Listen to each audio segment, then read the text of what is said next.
వైఎస్ఆర్ జిల్లా బద్వేలులో MLA doctor Dasari Sudha ఆధ్వర్యంలో YCP నాయకులు ఆర్డీఓ కార్యాలయం వద్ద పెట్రోల్ డీజిల్ ధరల పెంపును వ్యతిరేకిస్తూ ఆందోళన చేపట్టారు. ఇంధన ధరలు తగ్గించాలని డిమాండ్ చేస్తూ ఆర్డీఓకు వినతి పత్రం అందజేశారు. ఇక కడప జిల్లా జమ్మలమడుగులో వైసీపీ ఎమ్మెల్సీ రామసుబ్బారెడ్డి ఆధ్వర్యంలో పార్టీ కార్యాలయం నుంచి ఆర్డీఓ కార్యాలయం వరకు ర్యాలీ నిర్వహించారు. ప్రజలకు ఇచ్చిన హామీల ప్రకారం ఇంధన ధరలు తగ్గించకుండా భారం మోపుతున్నారని ప్రభుత్వాన్ని విమర్శించారు.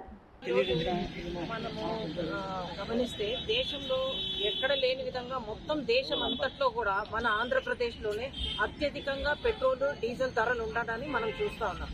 మొత్తం దేశంలో ఎక్కడ లేదు ఇంత రేట్లు. అయితే ఈరోజు ఈ పెరిగిన రేట్లు ఏదైతే పెట్రోల్ డీజిల్ రేట్స్ పెరిగినాయో ఇదంతా కూడా ప్రజల మీద ఎలాగ భారం పడుతుందంటే ఒక రోజుకు దాదాపు ఒక 10 కోట్ల భారం పడబోతోంది ప్రజలు. అంటే అదంతా మనము 1 ఇయర్కి లెక్క వేస్తే దాదాపు 3,600 కోట్ల భారం ప్రజల మీద పడబోతోంది. ఈరోజు మనం గమనిస్తే ఇదే ఈ కూటమి ప్రభుత్వం ఏదైతే ఇప్పుడు అధికారంలో ఉందో వాళ్ళు ఎన్నికలప్పుడు అన్ని ఊర్లలో ప్రచారం చేసినారు. ఎక్కడ లేని విధంగా పెట్రోల్ డీజిల్ ధరలు ఎక్కువ ఉన్నాయి, స్టేట్ వ్యాట్ అంతా కూడా మేము తగ్గిస్తాము, ఇవన్నీ కూడా గతంలో ఎన్నికలప్పుడు చెప్పడం జరిగింది. ఈ రోజు మేము ప్రశ్నిస్తా ఉన్నాం. స్టేట్ వ్యాట్ ఏదైతే ఉందో ఆ రోజు 1 లీటర్ మీద 28 రూపాయల స్టేట్ వ్యాట్ ఉందో దాన్ని 50% తగ్గిస్తామని చెప్పడం జరిగింది. మేము అడిగేది ఏంటంటే ఈ రోజు తగ్గించకపోగా పెంచడం వలన ఏమవుతుంది? ప్రతి ఒక్క నిత్యావసర ధర పెరిగిపోతుంది, ట్రాన్స్పోర్ట్ పెరుగుతుంది. వీటన్నిటి భారం ఎవరి మీద పడబోతోంది? ప్రజలు ప్రతి ఒక్క ఈ పెంచిన ప్రతి రూపాయి భారం ప్రజలు చెల్లించుకోవాల్సిన అవసరం ఉంది. ఆటో వాళ్ళైతే మరీ దారుణమైన పరిస్థితి. ఆల్రెడీ వాళ్లకు ఈ ట్రాన్స్పోర్ట్ విషయంలో బస్సులు ఉచితం ఉండడం వల్ల వాళ్లకు చాలా మంది ఆటో కార్మికులు దెబ్బతిన్న విషయం ఉంది. అయినప్పటికీ కూడా ఈ పెంచిన ధరలతో వాళ్ళు ఏ విధంగా వాళ్ళు జీవనం సాగిస్తారు? ఖచ్చితంగా ఈ రాష్ట్ర ప్రభుత్వం ఏదైతే ప్రజలను ఎన్నో హామీలు ఇచ్చారు వాటిల్లో వాళ్ళు ఇచ్చిన మేనిఫెస్టోలో ఈ పెట్రోల్ డీజిల్ ధర కూడా తగ్గిస్తామని చెప్పారు. తగ్గించకపోగా వాళ్ళ గవర్నమెంట్ లో ఈ రోజు పెంచడం జరిగింది. సో వైసీపీ పార్టీ తరఫున మా అధినాయకుడు జగన్మోహన్ రెడ్డి గారి పిలుపు మేరకు బద్వేల్ కాన్స్టిట్యున్సీలో మా పెద్దలు గోవిందరెడ్డి గారి ఆధ్వర్యంలో మేమందరం నాయకులమందరం కలిసి కూడా ఖచ్చితంగా ప్రజల పక్షాన నిలబడి ఈ పోరాటాన్ని కొనసాగిస్తున్నాము. ఈ ప్రభుత్వం ఖచ్చితంగా పెట్రోల్ డీజిల్ ధరలు తగ్గించాలా, సామాన్య ప్రజల పక్షాన ప్రభుత్వం ఉండాలా. ఎందుకంటే ఎన్నుకున్నాము, మాటలు ఒకటి చెప్పారు, ఈరోజు చేతలు ఒకటి ఉన్నాయి.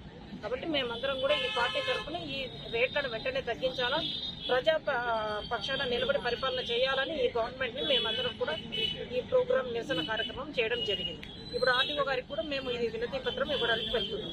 మనమంతా చూస్తున్నాం ఈ రాష్ట్రంలో జరుగుతున్నటువంటి పరిస్థితులన్నీ కూడా పేద ప్రజలను కానీ మధ్యతరగతి ప్రజలను కానీ పూర్తి స్థాయిలో నడ్డి విరిచే పరిస్థితి కనపడతా ఉంది. ఇప్పుడే మేడం గారు అన్ని విషయాలు చెప్పారు. ఈరోజు డీజిల్ ధరలు పెరిగినాయంటే ఇండెక్స్ లో ఉండే ప్రతి వస్తువు మీద ధర విపరీతంగా పెరిగిపోతుంది.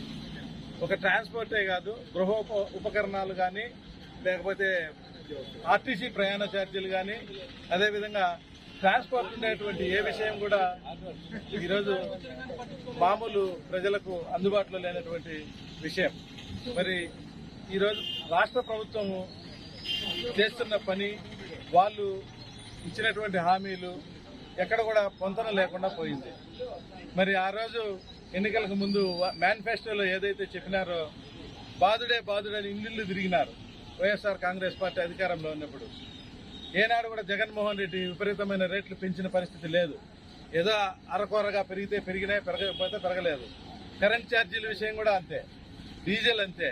ప్రతి విషయంలో కూడా ఓటు పడేంత వరకు, ఓటు వేయించుకునేంత వరకు ఏదో ఒక విధంగా జగన్మోహన్ రెడ్డి మీద బురదలడం కార్యక్రమాలు నిర్వహించినారు.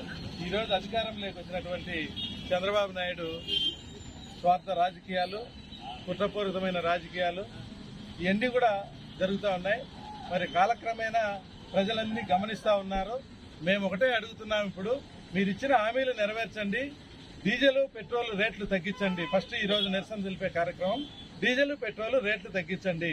ఇతర రాష్ట్రాలతో కంపేర్ చేస్తే మన రాష్ట్రంలో ఉన్నటువంటి ప్రతి వాహనదారుడు పక్క రాష్ట్రంలో పోయినప్పుడు ఆడ పట్టుకొచ్చుకుంటున్నారు డీజిల్. అక్కడ 10 రూపాయలు తక్కువ, పెట్రోల్ 10 రూపాయలు తక్కువ.